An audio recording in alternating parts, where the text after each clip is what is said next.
Hi, Melanie Muenchinger here, illustrator for Gina K Designs. Today I have a new project for you with my newest set from Gina K Designs, Triple Play Fillers. And this is a companion set for my Triple Play frame. If you visited our blog hop this last week, then you saw this Santa card that I made as a Christmas sample for our blog hop using the Triple Play frame, and this belt in the set nest directly inside of these borders, so no masking. But I love this belt and buckle, which is a two-step image for any card projects that you have. It's great to have a belt that you can just run along as a border, or as you see here on this clean and simple masculine card that we're going to be making today, it's actually a focal point. You can fill up a lot of your layout very quickly. The products that we're going to be using for today's card, I've got just this Triple Play Fillers set. We're going to be using the buckle, the belt. I'm going to show you how you can use one of these decorative borders as well as one of the long sentiments. I've got the Gina K Pure Luxury Warm Cocoa Paper and some of the white, and I will post these measurements below. You'll need a small block for the buckle and then a long block that you're going to be using for the borders and for that long sentiment. Just a little bit of adhesive. This is just a two-layer card. We're not doing any cutting today. And I've also got 4 ink pads here. These are the Gina K Warm Cocoa and the Kraft ink, which we're using for the belt, and then some of the Prickly Pear and the Moonlit Fog, which I think makes a nice gold and silver for that belt buckle. So to begin, we're going to go ahead and just place our mat right here, and I'm going to ink this up first in my warm cocoa ink. Now, if you'll notice, these were some of the first samples that I stamped up, and it was before I conditioned my stamps at all. So there's some little places where the ink is resisting that stamp just because it's still very sticky. It has a little bit of residue on it from manufacturing. What you can do, the more that you stamp it, the more solid this will be. So do some practice stamping before you actually start committing to your cardstock, as well as taking just an eraser on a pencil and rubbing it over to get rid of that residue, and then wiping it off so that you don't have any of those little peelings from the eraser, and you'll get a nice solid image. Okay, so I'm going to go ahead and I'm going to ink the belt all over. You're going to make sure your pad is nice and juicy so that you're getting all of that bold image, and you can look at it. That's one thing I love about clear stamps. You can see that the entire thing is covered before you actually press it onto your cardstock. So I've got this lined up on my block, and I just want the belt lined up with the bottom of the cardstock. Lift it up so you have a nice solid image. Now I'm going to flip it over so that we've got it turned the other way, and this way your belt buckle is going to move back and forth across the card, so it gives your eyes something to look at and more interest in this layout. So just laying it so that it's parallel to the belt below it. Okay, I'm going to leave a space for my greeting, and I'm just going to stamp this off to make sure that that's nice and clean. Had someone comment recently that you stamp off on that paper and it's such a waste. I definitely use this whole paper, but I like to have a clean one for my video, so don't worry, these scratch papers do get used up. Now I'm going to use the Kraft. And I'm just going to leave some room for my greeting and go above that.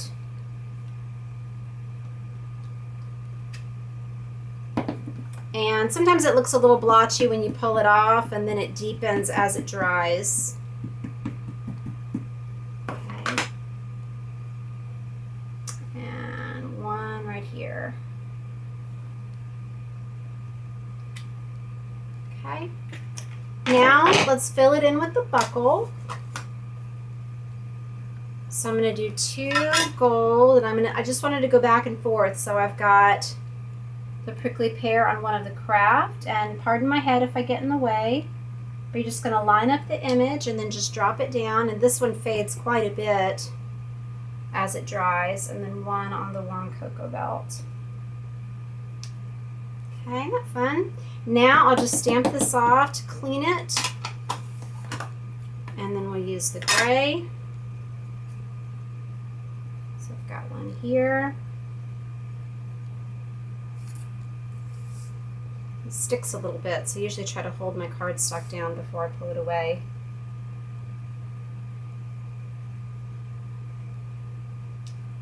Okay, and now let's do our greeting. So we'll just put this back onto the image sheet.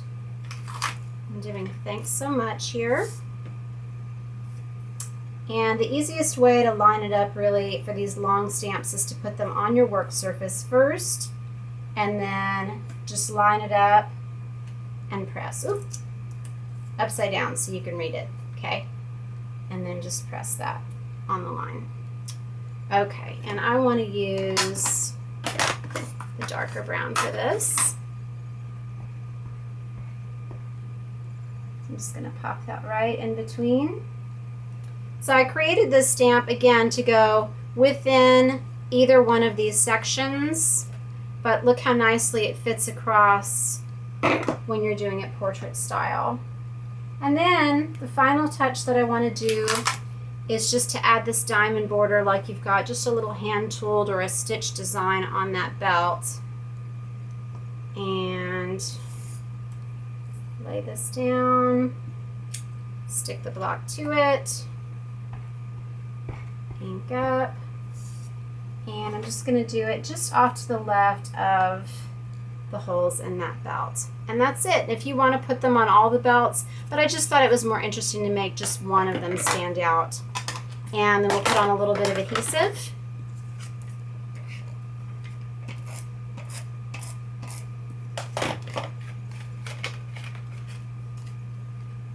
And the card is complete. If you want to do some embossing on here, you can. This is just an optional step. I really like doing the buckle with a clear embossing powder and the Versamark pad. This way you can do all the buckles at one time and you don't need to have a silver and a gold. You can just use the clear. And the nice thing about the clear is you don't have to worry about getting the stray flecks that I sometimes do on my card of those darker powders. I hate that. So let me show you really quickly. Again, you would just two-step stamp all these buckles, so just lay it right over the buckle.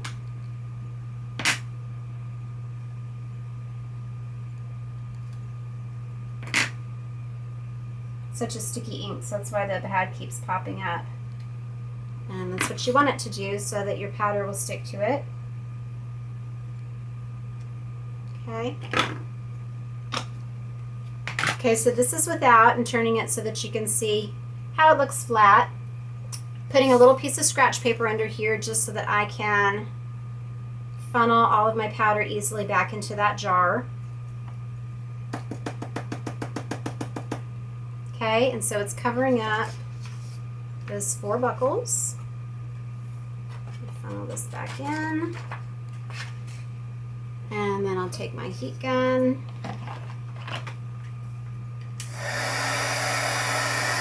Just focusing on the buckles and moving it around.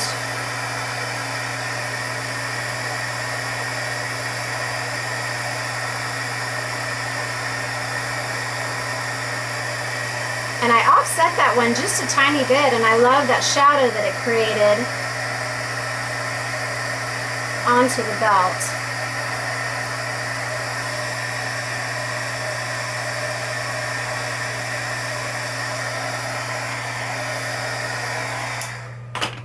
So as you can see now, you've got that extra shine on the buckles. To bring that light over a little bit more. And then if it folds up a little bit, I wouldn't have normally already put this onto the base, but you can add just a little bit more adhesive underneath to make those edges go down. You can also hit this with a heat gun on the opposite side, and that bends it back the other way. Thanks for watching this project today. I hope it gives you ideas for how to use this belt. Oh, I'm just now noticing that I used ivory on this particular one. This is the Gina K Pure Luxury White. Please visit my blog, Hands, Head, and Heart, for more inspiration and ideas using all my steps, and visit us at Stamp TV and Gina K Designs. Thank you for watching, and God bless.